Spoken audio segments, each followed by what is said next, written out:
Where I'm from in the United States, and I think in a lot of places in the Western world right now, people don't feel free. The pendulum is swinging in the wrong direction. And over the last couple of years, we've seen how, depending on which side of the political aisle you're on, you have different definitions of what constitutes freedom. And so today I'm going to tell you how to create total freedom in your life no matter what side of the aisle you're on.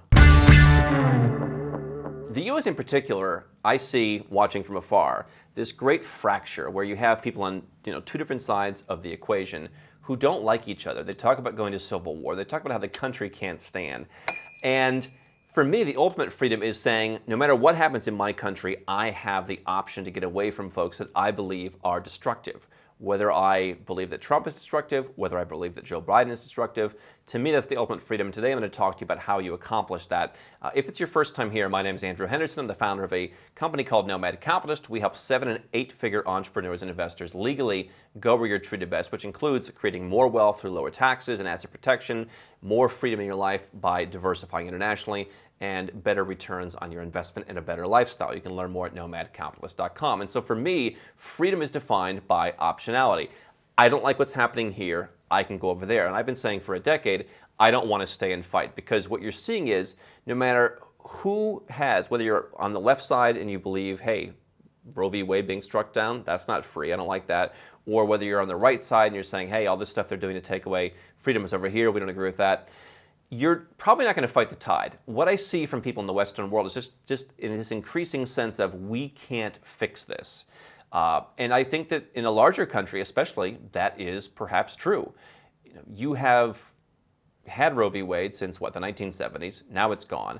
The Republicans control the Supreme Court, and so if you are in favor of having Roe v. Wade at a federal level, if you want abortion rights on a federal level, then you're probably going to be waiting decades for that to come back. And so if that's something that motivates you to want to live somewhere else, you probably just want to live somewhere else. You probably don't want to sit around waiting for the entire makeup of the Supreme Court to change.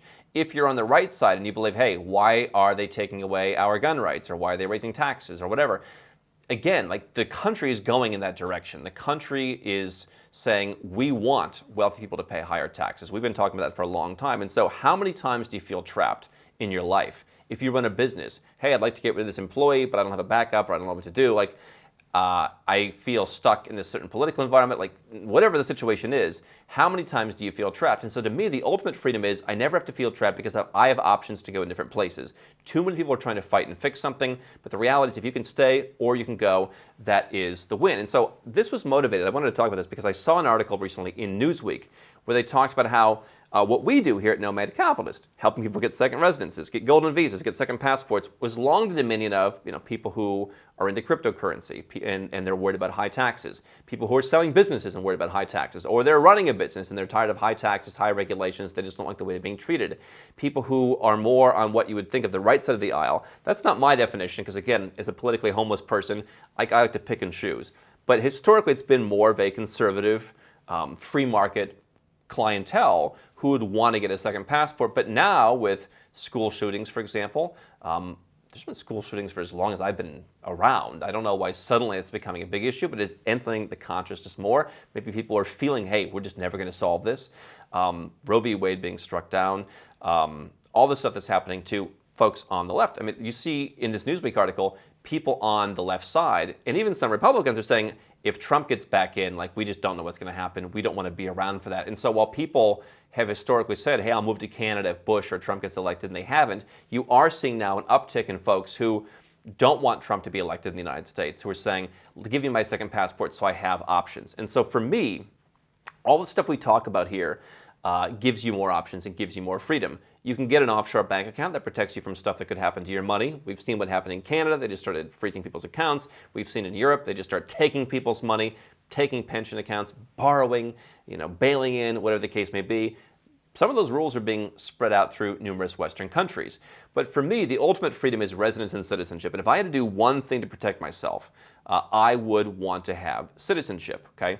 Yes, you can set up what we call a tunnel bank account. You can open up some bank account in a country like Georgia, for example, and they may only ask for $100 in the account. So you can do more than one thing, because if you have $100, you can go and do that. But if I only was going to do one thing, I would work on second citizenship first, before a residence and before something else, because your citizenship is your identity, and it's the most permanent way that defines where you can travel, where you can live, and what defines you. And we're seeing that right now with the war in Russia and Ukraine. If you are a Russian citizen, if you're born in Russia, no matter what your other dual citizenship is, even if you live in Europe, you've been naturalized, you speak the language, even if you just had a Russian parent, you're going to be at a disadvantage, right? And we're seeing that over the last dozens of years with people from different countries. So your citizenship is your identity. It dictates where you can invest. If you are an American, you are at a disadvantage investing in certain investments, investing in certain cryptocurrency projects. And so I would want to have the backup plan first. And if there came a time when my main citizenship got in my way, no longer served me, was costing me too much money, was taking too many of my freedoms, required too much effort from me, I could always walk away from that. So residence is good, and that will buy you a certain amount of freedom in that if I've got a residence permit, you see a lot of Americans right now, including, again, folks on the left side of the aisle who are going and getting golden visas in countries like Portugal because they look at these countries as being a little bit more socially liberal. They have more of the personal freedoms that people are looking for. And so we have some clientele that say, I don't really care about lowering my taxes that much. Okay, fine. If we're going to move, let's save a little bit. But I'd be happy to pay taxes in a country in Europe that represents my values where I feel safe. I don't feel safe in the United States anymore. I don't feel that my daughters or my wife have the certain rights or whatever. And so I'd be happy to pay some taxes there. Nothing wrong with that. Now, for me, if I have my pick of 252 countries and territories, I'm not going to go somewhere and pay 30% tax. There are just so many places out there, including places that I really love, where you can get your tax rate down into the single digits. And so maybe if there's only one option, I'd say, hey, to be happy, I'll pay 30%. But you don't have to do that. But the good news is, if you want to live in Western Europe, many countries there do have tax incentives, and you can still get some of the freedoms that you're looking for. But even with that residence, right, a residence could be canceled. I think in a lot of Western countries, and most countries in general, it's not going to be canceled. But countries can always change terms and conditions. Countries can say during a pandemic or something else, hey, we're not honoring residents. You've seen in extreme cases, hey, all the Georgians are kicked out of Russia, for example. And so citizenship is the ultimate tool that says, I'm allowed to be here, right? Unless I committed fraud when I was being naturalized, or in the case of a few programs, unless I commit a crime for the first few years after getting it and blemish my previously clean record that allowed me to get it, citizenship can't be taken away from me. And outside of some of the citizenship by investment programs in the Caribbean, that's just going to get passed on from generation to generation. A residence permit might allow you to get citizenship, but I think people oftentimes misunderstood the requirements of a golden visa.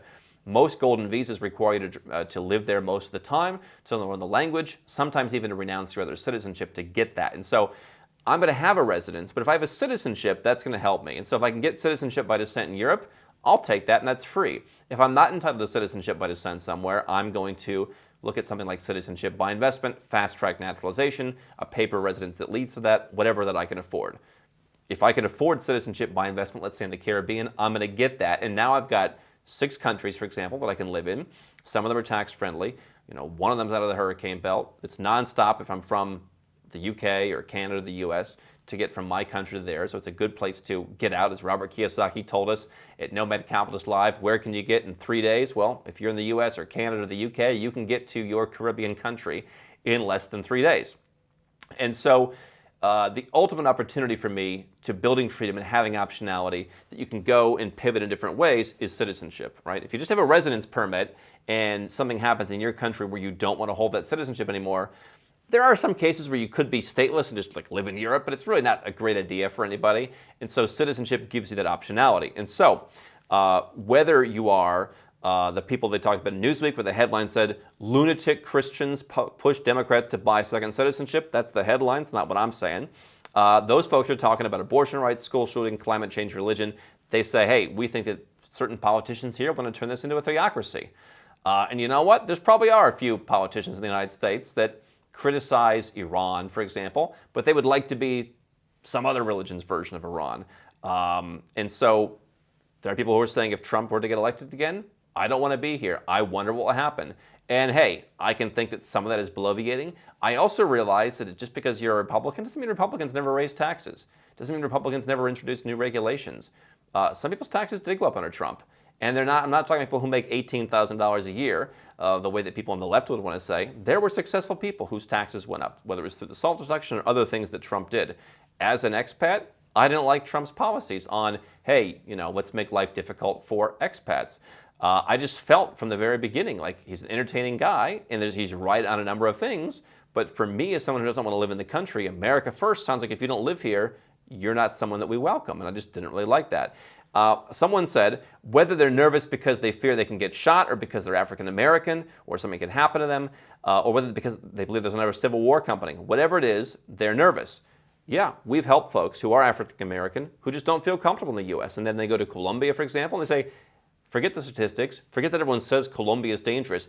I blend in here. The police don't give me a second look. I feel more comfortable. You may not agree with that, but that's what's real for them. And if that's freedom for you, then living somewhere else, especially with a permanent right of citizenship, is beneficial. If you think there's a civil war coming, no matter what side you're on, I probably want to wait for the Civil War to come. And so you can buy the optionality with citizenship by investment. If you have a claim to citizenship in some other way, through marriage, through descent, what have you, get that for free.